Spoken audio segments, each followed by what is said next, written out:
Hello बच्चों, आपका स्वागत है मैथ विद अर्चना सिंह में। आइए आज हम लोग पढ़ते हैं क्लास 10th का दूसरा चैप्टर पॉलिनोमियल, जिसे हिंदी में हम लोग बहुपद कहते हैं। आइए आज हम लोग पॉलिनोमियल का इंट्रोडक्शन पढ़ेंगे। कोई भी चैप्टर पढ़ने से पहले उसका इंट्रोडक्शन पढ़ना बहुत जरूरी होता है, ताकि हमें समझ में आए उस चैप्टर में क्या दिया है, क्या पढ़ना है हमें। ठीक है, चलिए इसका हम लोग इंट्रोडक्शन पढ़ते हैं कि इस चैप्टर में क्या कीवर्ड है। तो देखिए पहला, आइए हम लोग स्टार्ट करते हैं। चर, चर को इंग्लिश में वेरिएबल कहते हैं। चर किसे कहते हैं, क्या होता है चर? देखिए, जिस राशि का, है ना, जिस राशि का मान गणितीय प्रक्रियाओं में बदलता रहता है वो क्या कहलाता है? चर कहलाता है। किस प्रक्रिया में? गणितीय प्रक्रियाओं में बदलता रहता है जिस राशि का मान, वो चर कहलाता है। जैसे मानिए X, example X, Y, Z, या ये A B C dot dot Z, तो कुछ भी, ये ए बी सी डी जाइए। तो जिस राशि का मान गणितीय प्रक्रिया में बदलता रहता है, गणित में बदलता रहेगा, तो उसे चर कहते हैं। मान लीजिए एक्स है, अभी कोई इक्वेशन रहेगा तो उसमें x का मान 2 आएगा, अभी कहीं और आ जाएगा तो x का मान 3 आ जाएगा। तो ये बदलता है कि नहीं? मानिए यहाँ पे है x प्लस 1, ठीक, यहाँ पे हम लोग ले लिए x इक्वल टू 1 2 3, ठीक।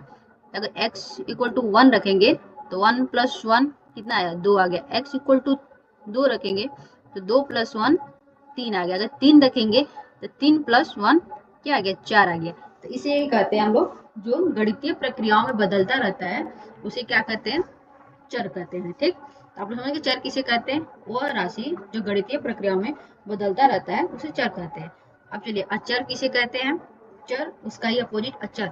अचर की इंग्लिश होता है कांस्टेंट, ठीक, जिसका मान नियत रहता है। नियत मीन्स कांस्टेंट, वो बदलता नहीं है। नियत मीन्स क्या होता है? जो बदलता नहीं है, जिसका मान नियत रहता है, स्थिति के अनुसार नहीं बदलता है, वो क्या होता है? कांस्टेंट होता है। देखिए यहाँ पे स्थिति के अनुसार ये बदलता गया। एक्स का मान अगर हम लोग ले लिए, ये बदलता गया। यहाँ पे स्थिति के अनुसार नहीं बदलेगा। क्या अगर 5, इसमें आप पूछोगे तो 5 बदलेगा? नहीं बदलेगा। 6 7, ऐसे कुछ भी नंबर मतलब हो जाता है। जो जिसका मान नियत रहता है, स्थिति के अनुसार नहीं बदलता है, वो क्या कहलाता है? अचर कहलाता है। ठीक, चलिए हम और आगे। बीजीय व्यंजक किसे कहते हैं? अलजेब्रिक एक्सप्रेशन, ठीक। तो बीजीय व्यंजक कैसे कहते हैं? बीजीय व्यंजक वह व्यंजक होते हैं जो गणितीय संक्रियाओं के साथ चर और स्थिरांक से बने होते हैं। इसको अच्छे से समझिएगा। बीजीय व्यंजक किसे कहते हैं? बीजीय व्यंजक वह व्यंजक होते हैं जो गणितीय संक्रियाओं के साथ चर और स्थिरांक से बने होते हैं। अब चलिए पहले इसमें देखते हैं गणितीय संक्रियाएं किसे कहते हैं। ठीक,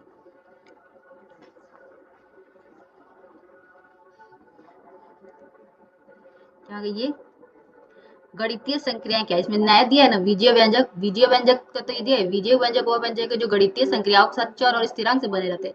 पर किसके साथ? गणितीय संक्रियाओं के साथ। अब गणितीय संक्रियाएं किसे कहते हैं, इसे समझिए पहले।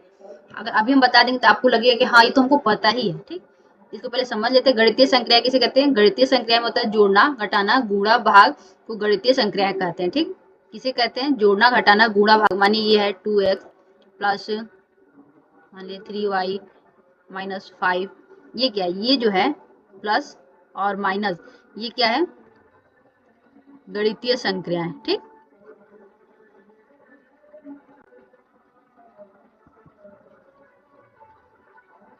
तो गणितीय संक्रिया किसे कहते हैं? जिस मतलब जो भी हम लोग इक्वेशन रहता है, बहुपद रहता है, उसमें जो जोड़ और घटाना का सिंबल दिया रहता है, जिससे हम लोग जोड़ और घटाना करते हैं, उसे ही हम लोग गणितीय संक्रियाएं कहते हैं। ठीक, तो अब यहाँ समझ लेते हैं बीजीय व्यंजक किसे कहते हैं। बीजीय व्यंजक वह व्यंजक है जो गणितीय संक्रियाओं के साथ चर और स्थिरांक से बने रहते हैं। चलिए अब यहाँ समझते हैं। मानिए यही हम ले लेते हैं 2x प्लस 3y माइनस 5, इसमें क्या है? प्लस, और ये माइनस, ये है गणितीय संक्रियाएं। ठीक,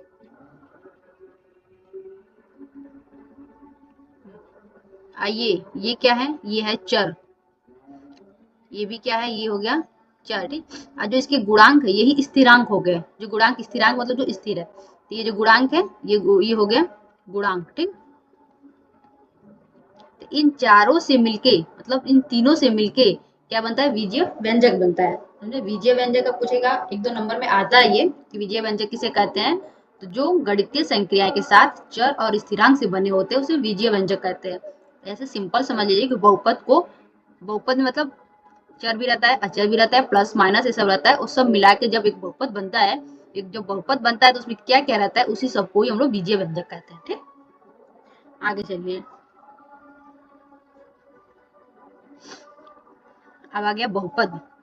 बहुपद इंग्लिश कहते हैं पॉलिनोमियल। चलिए, चर अचर के गुणांक तथा ऋणात्मक घातांक के जोड़ घटाना या गुणा की क्रिया वाले बीजगणितीय व्यंजक को बहुपद कहते हैं। देखिए यहाँ ये गलत हो गया, बहुपद कहते हैं अर्थात धनात्मक और ऋणात्मक चिन्हों से बने कई पदों के व्यंजक को बहुपद कहते हैं। देखिए ये है, अभी हम लोग बीजीय व्यंजक पढ़े हैं, उसी से ये मिलता जुलता बहुपद है, वही तो है, बहुपद एक बन जाता है। तो ये जो ऐसे रहता है a प्लस a1 x है, a2 ऐसे डॉट डॉट जो भी रहेगा, इसमें देखिए ये हो गया एक बहुपद। ठीक, चर भी है, अचर भी है, और ये प्लस भी है और माइनस भी कहीं रहता है। इसमें कहाँ रहना चाहिए, जहाँ a वास्तविक संख्या होनी चाहिए और n पूर्णांक होना चाहिए, इसको समझना बहुत जरूरी है। देखिए a plus a1x a2x square plus a3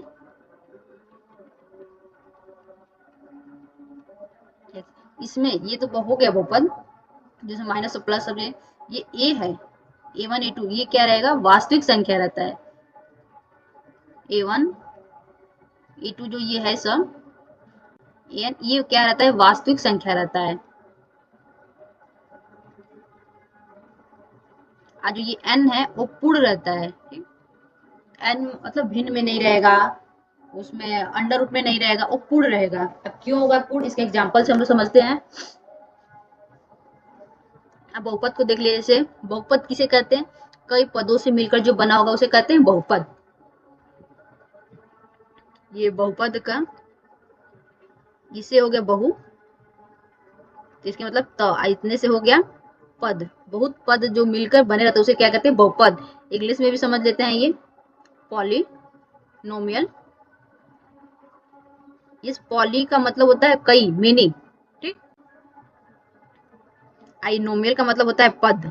ठीक, तो बहुपद किसे कहते हैं, कई पदों से जो मिलकर बना रहता है बहुपद। अब बहुपद में ये ए क्या रहता है, ये a1 a2 ये वास्तविक संख्या रहेगा, n पूर्ण रहता है। आइए यहाँ देखिए, हम समझते हैं एग्जाम्पल। ठीक, यहाँ लेते हैं, ये है 3x प्लस 5y माइनस 9, क्या ये बहुपद है, बिल्कुल है। देखिए ये है, ये एक जगह पे है, ये वास्तविक संख्या है, ये चर है अब बहुपद है। और ये हो गया मतलब 5x प्लस माइनस 9, ये बताइए बहुपद है, ये भी है, क्योंकि ये जो n है ना, n पूर्ण होना चाहिए। ये जो वास्तविक संख्या इसको पूर्ण होना नहीं है, ये n पूर्ण होना चाहिए। ये अंडर रूट चाहे ये भिन्न में रह सकता है, पर इसमें जो पावर रहेगा वो पूर्ण होना चाहिए। और आगे हम लोग एग्जाम्पल देखते हैं, 3x प्लस 5y माइनस 12, क्या ये बहुपद है, ये भी बिल्कुल है। ये माइनस के साथ भी रहेगी, इसमें दिया है धनात्मक ऋणात्मक चिन्हों से बने कई पदों के व्यंजक को बहुपद कहते हैं। ठीक, ये जो है ये कुछ भी रह सकता है वास्तविक संख्या। अब इससे को बताइए 9 under root X plus 5x minus 2, ये बहुपद है, बताइए, ये बहुपद नहीं है। क्या होगा, ये बहुपद नहीं है। ठीक, अब क्यों नहीं है, देखिए जो ये x पे ये अंडर रूट है, जिसका मान आएगा x ऐसे आ जाएगा अंडर रूट में 1, यहाँ पे साफ साफ दिया है n पूर्ण संख्या होनी चाहिए, जिसपे n जो है ये पावर पूर्ण संख्या नहीं है, भिन्न में आ गया है, इसीलिए बहुपद नहीं है। ठीक, क्यों बहुपद नहीं है, क्योंकि जो ये n यहाँ पावर आना चाहिए, जो x पे सब पावर है, ये n तो भिन्न में आ गया, हमें क्या लेना चाहिए, n पूर्ण संख्या रहना चाहिए। अगर n पूर्ण संख्या है तो बहुपद होगा, नहीं है तो नहीं होगा। आई जो ये नंबर है a में, a not equal to 0, a 0 नहीं रहना चाहिए।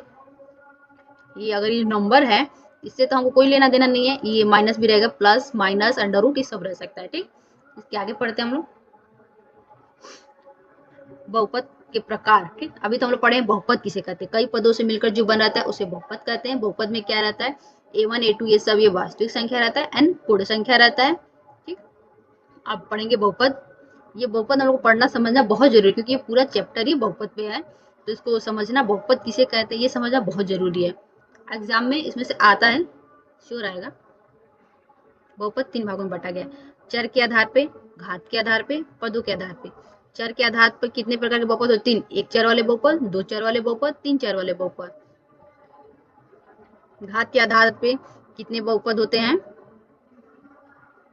ये भी 4 होते हैं। ठीक, शून्य घात, रैखिक बहुपद, द्विघात बहुपद, त्रिघात बहुपद। पदों के आधार पे कितने होते हैं? 3 होते हैं, त्रिपदी, एकपदी, द्विपदी। ठीक, तब हम लोग इसी को विस्तार में पढ़ते हैं ये क्या होता है। चलिए, एक चर वाले बहुपद, वन वेरिएबल किसे कहते हैं? ऐसे बहुपद जिसमें सिर्फ एक चर हो और वह एक चर वाले बहुपद कहलाते हैं। कैसा बहुपद? जिसमें एक चर हो। चर किसे कहते हैं? जो बदलता रहता है। तो बहुपद, एक चर वाले बहुपद किसे किसे किसे कहते हैं? जिसमें एक चर हो। ठीक, मानिए एग्जाम्पल x+5, ये एक चर है। ठीक, ऐसे आगे y-3, एक चर। ये जो ये चर है ये एक होना चाहिए। ऐसे बहुपद जिसमें एक चर हो, एक चर वाले बहुपद कहलाते हैं। अब दो चर वाले बहुपद देखते हैं। ऐसा चर जिसमें दो, मतलब ऐसा बहुपद जिसमें दो चर हो, उसमें हम दो चर वाले बहुपद कहते हैं। ठीक, ये बहुत आसान है। ऐसा बहुपद जिसमें दो चर हो, ये दो चर वाले बहुपद कहते हैं। एग्जाम में आता है ये कितने चर वाले बहुपद है, ये कैसा बहुपद है, ये पूछता है। ठीक, एक चर वाला है कि दो चर वाला है, आपको सिंपली समझ लेना है। जिसमें एक चर रहेगा एक चर वाला बहुपद, जिसमें दो चर रहेगा दो चर वाला बहुपद, जिसमें तीन चर रहेगा वो तीन चर वाले बहुपद। ठीक, ये तीन चर वाले, मानिए आप हो गया x प्लस, इसमें कितने चर है? x, y, z। ठीक, ऐसा बहुपद जिसमें तीन चर हो, तीन चर वाले बहुपद कहलाते हैं। ठीक, पहला एक चर वाले बहुपद किसे कहते हैं? ऐसा बहुपद जिसमें एक चर हो। दूसरा ऐसा बहुपद जिसमें दो चर हो तो दो चर वाले, ऐसा बहुपद जिसमें तीन चर हो तो तीन चर वाले बहुपद कहते हैं। ठीक, अब चलिए घात वाला पढ़ते हैं। शून्य बहुपद, शून्य बहुपद किसे कहते हैं? जैसे px इक्वल टू 0 को शून्य बहुपद कहते हैं, क्योंकि इसका घात बताया नहीं जा सकता। इसका मान क्या कि 0, 0 का घात बताया नहीं जा सकता है। और किसी संख्या पे, माने अगर किसी पे अगर इसे 0 घात है तो उसका मान 1 आ सकता है। ठीक, लेकिन px इक्वल टू 0, 0 शून्य बहुपद कहते हैं इसको, क्योंकि इसका घात बताया नहीं जा सकता। ठीक, अब रैखिक बहुपद किसे कहते हैं? ऐसी बहुपद जिसकी घात 1 हो उसे रैखिक बहुपद कहते हैं। ऐसे बहुपद जिसका घात 1 हो। तो क्या होगा? उससे पहले ये व्यंजक पढ़ते हैं। px equal to ax plus b, ये इस टाइप का होगा। ऐसा बहुपद जिसका एक घात हो वो रैखिक बहुपद। इस पे मानिए तो एक घात है। ठीक, एक घात लिखा नहीं जाता है, एक घात है। अब इसका एग्जांपल लिख लेते हैं हम लोग।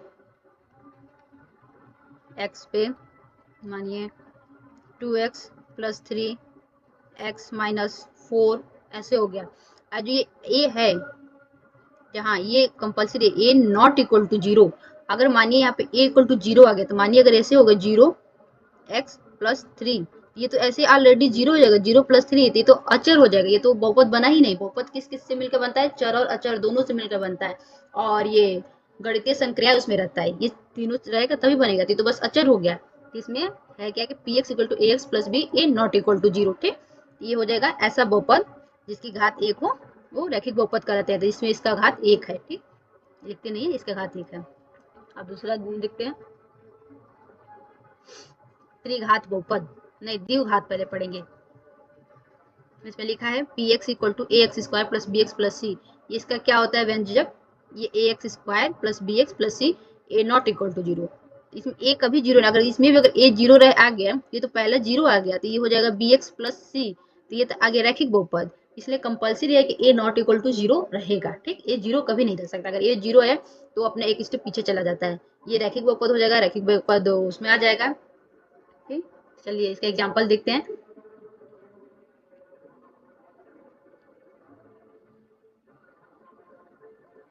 क्या ले 3x square plus 5x minus 9, ये क्या है?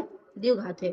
कितने भी जैसे नव अगर ये चर रहेगा उसमें जो सबसे ज्यादा जिसका घात रहेगा उसी का हम लोग घात मानते हैं। ठीक, तो यहाँ पे 1 है, यहाँ पे 2 है, तो कितने घात वाले? द्विघात वाले हैं। ठीक, और आइए ले लेते हैं यहाँ पे √5y square plus 7x plus 7। ठीक, ये भी हो गया। ये भी कितने घात है? y पे 2 घात है, तो इसमें मैक्सिमम कितने घात हैं? 2। थी कितने घात वाले बहुपद है? 2 घात वाले बहुपद है।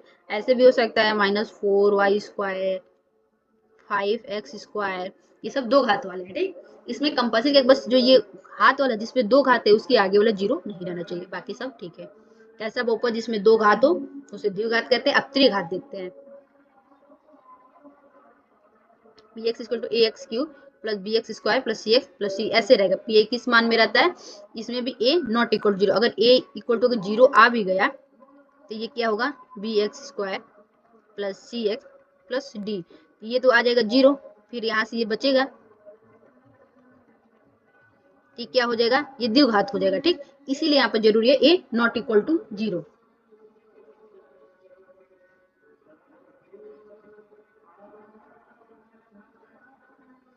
क्या ले लेते हैं, एक्स स्क्वायर, नहीं ये त्रिघात है ना, plus 2 y square 3z minus 2, ये हो गया त्रिघात। ऐसे ले लेंगे हम अपने से एग्जाम्पल कोई भी, ये हो गया x3 प्लस 3, ये क्या है, त्रिघात वाला बहुपद है, ये मतलब जिसके भी घात यहाँ पे ऊपर मैक्सिमम 3 रहेगा वो त्रिघात, 2 रहेगा दो घात। एक और बात, दो घात वाले में यहाँ लिख देते हैं हम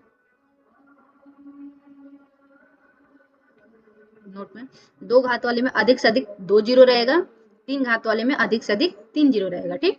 अब ये नहीं कि उसको सॉल्व कर देगा तो कैसे भी आ जाए, द्विघात में, द्विघात बहुपद में अधिक से अधिक दो शून्य रहेगा, ठीक। आइए त्रिघात में अधिक से अधिक कितने शून्य रहेंगे, 3 शून्य रहेंगे, ठीक। दो द्विघात में अधिक से अधिक 2 शून्य आएगा, त्रिघात में अधिक से अधिक 2 शून्य होगा। जब उसका सॉल्व करेंगे तो सुनेगा तो 2 मान आएगा, त्रिघात में 3 मान आएगा, ठीक। चलिए हम लोग सारा पढ़ लिए, आइए एक बार और रिवीजन कर लेते हैं, ठीक है। चर किसे कहते हैं, जिस राशि का मान गणितीय संख्या में बदलता रहता है उसे चर कहते हैं। अचर किसे कहते हैं, जिसका मान नियत रहता है, स्थिर के अनुसार बदलता नहीं, उसे अचर कहते हैं। बीजीय व्यंजक किसे कहते हैं, बीजीय व्यंजक वो व्यंजक होते हैं जो गणितीय संख्याओं के साथ चर और स्थिरांक से बने रहते हैं। ये जो सारे बने रहेंगे उसको अलग अलग जोड़ के बनाया जाता है ना, तो उसको सभी को बीजीय व्यंजक नाम दे दिया गया है, ठीक। अब बहुपद किसे कहते हैं, चर अचर के गुणांक, चर हो अचर हो उसके गुणांक को ऋणोत्तर धनात्मक हो, जोड़ घटाना गुणा की क्रिया वाले बीजगणितीय व्यंजक को बहुपद कहा जाता है, ठीक। या धनात्मक और ऋणात्मक चिन्हों से बने कई पदों के व्यंजक को बहुपद कहते हैं। इसमें a1 a2 ये सब क्या होगा, वास्तविक होगा, n पूर्ण संख्या होगा। बहुपद कितने प्रकार का होता है, बहुपद 3 प्रकार के, चर के घात पे, चर के आधार पे, घात के आधार पे, पदों के आधार पे, ठीक। इसमें चर वाले बहुपद, एक चर वाला बहुपद एक चर होता है, जिसमें 2 चर होते हैं उसमें 2 चर वाले बहुपद, जिसमें 3 चर होते हैं 3 चर वाले बहुपद। घात के आधार पे शून्य घात px इक्वल टू 0 होगा, रैखिक बहुपद जिसमें एक घात होता है, और द्विघात जिसमें 2 घात होता है, त्रिघात जिसमें 3 घात होता है। एक और बचा है हम लोग का पद के आधार पे, एक पदी बहुपद किसे कहते हैं, जिस बहुपद में केवल एक पद हो, एक पद के मतलब एक, या तो कांस्टेंट हो या वेरिएबल हो पर एक ही होना चाहिए, जिस बहुपद में एक पदों से एक पद कहते हैं। द्विपद किसे कहते हैं, जिसमें 2 पद हो, x प्लस 3 आ गया, 5 आ गया, एक से कुछ भी ले सकते हैं, ऐसे आ गया। द्विपद है, एक पद वाला एक चर या वेरिएबल एक रहना चाहिए, द्विपद वाला एक चर अचर 2 पद रहना चाहिए, त्रिपद वाले में 3 पद रहना चाहिए। ऐसे 5 आ गया, x3 x स्क्वायर 5x, ठीक। तो एक पद एक रहना चाहिए, 2 पद में 2 पद रहना चाहिए। पद किसे कहते हैं, एक ये और एक ये पद हो गया, एक ये सब पद हो गया, ठीक। त्रिपद वाले में 3 रहना चाहिए, एक ये, ओके। चलिए दैट्स, थैंक यू। अगर कोई आपका वो